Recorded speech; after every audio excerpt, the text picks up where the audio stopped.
Assalamualaikum, Ustaz. Assalamualaikum warahmatullahi wabarakatuh. Udah, Ban? Alhamdulillah, Ustaz. Dari mana? Duduk. Iya, Ustaz. Duduk. Masya Allah, nih ada roti nih. Pagi-pagi begini nih. Oh iya, Ustaz. Sarapan, Ustaz. Iya, yang cek berita, lihat-lihat gitu ya. Nah, mungkin kita bisa pelajari dan dapatkan banyak informasi sehingga kita bisa riset dan belajar kasih solusi. Iya, Ustaz. Ya, tumben nih. Gimana? Sekalian untuk pengen buat apa ya? Kita ingin ngasih tahu anak-anak Ustaz tentang kisah-kisah Nabi, tentang kisah Rasul di Al-Quran atau sahabat itu, Ustaz. Bagaimana, Ustaz? Ngasih tahu apa mau ngajarin?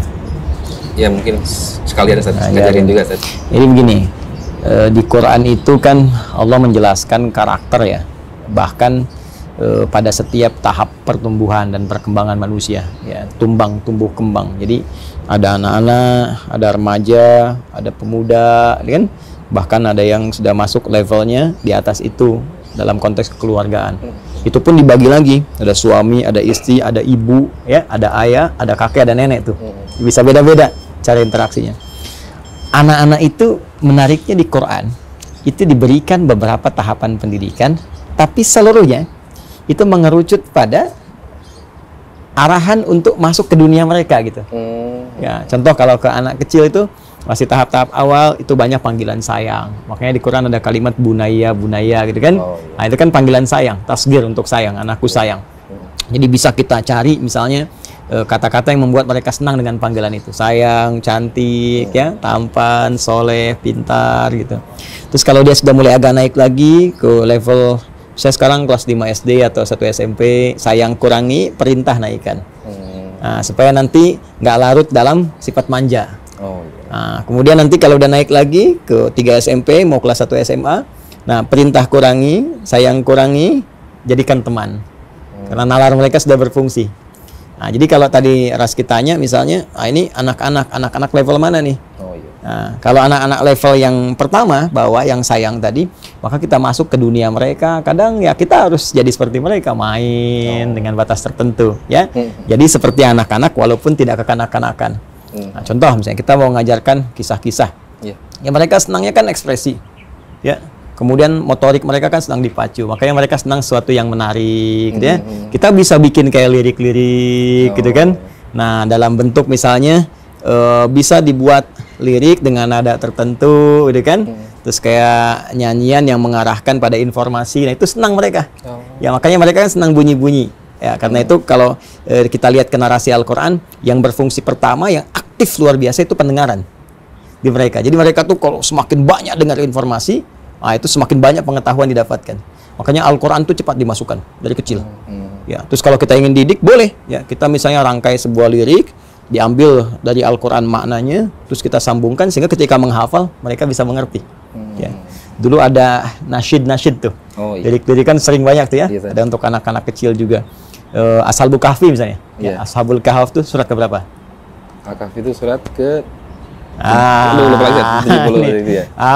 suka nulis surat tapi nggak tahu surat nih. 18 ya. 18 dibaca hari Jumat. Kan ada Ashabul Kahf tuh. Iya betul. Dulu ada lirik tuh yang Raihan.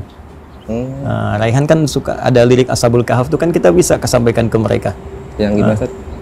Gimana ya? Saya pernah dengar tuh waktu saya kecil itu. Oh gitu. Tercatat sudah dalam sejarah 7 pemuda yang beriman melarikan diri ke dalam gua demi menyelamatkan iman.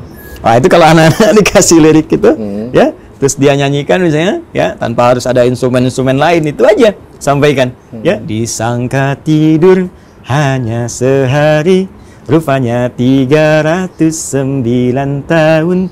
Zaman berubah beberapa kurun, di bumi bersejarah Urdu. Hafal nggak? Baru dengar. Itu aja. Terus kalau mereka ekspresikan gitu ya. Jadi begitu mereka menyebutkan itu hafal tuh. Ashabul Kahfi tidur kayaknya cuma sehari, ternyata 309 tahun kan. Tempatnya di mana dan sebagainya. Jadi begitu mereka nanti bergerak menghafal, semakin dewasa, baca Al-Kahf tiap hari Jumat, inget langsung tahu maknanya. Di dunia anak-anak begitu. Ya beda dengan orang dewasa dan sebagainya. Ya, seperti itulah kurang lebih. Paham nggak? Gitu. Jadi Ustaz untuk ke balita tuh pendengaran nih diutamakan. Balita pendengaran ya. Kalau perlu Quran diperdengarkan. Ya, pasang speaker aktif Quran 1 bulan 1 juz sampai 30 juz, usia dia 30 bulan 2 tahun setengah. Jadi sudah dengar Quran secara keseluruhan. Ya, nanti kalau sudah berekspresi di atas 3 tahun, 4 tahun, ya sampaikan itu, tanamkan dan masuk ke dunianya. Jadi walaupun orang tua berharap kuat, ya, anak bisa menghafal Quran, bisa dewasa, tetap mereka anak-anak. Jangan lupa dengan dunia anak-anaknya. Jadi jangan dihabiskan dunia anak-anak sangat kecil dengan memberikan beban orang dewasa, sehingga ketika mereka dewasa tampil orang dewasa yang kekanak-kanakan. Biarkan mereka dengan dunianya, setelah dewasa mereka tampil dengan kedewasaan.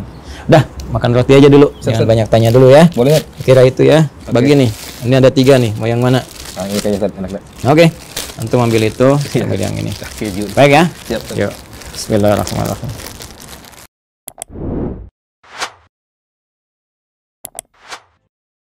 Thank you.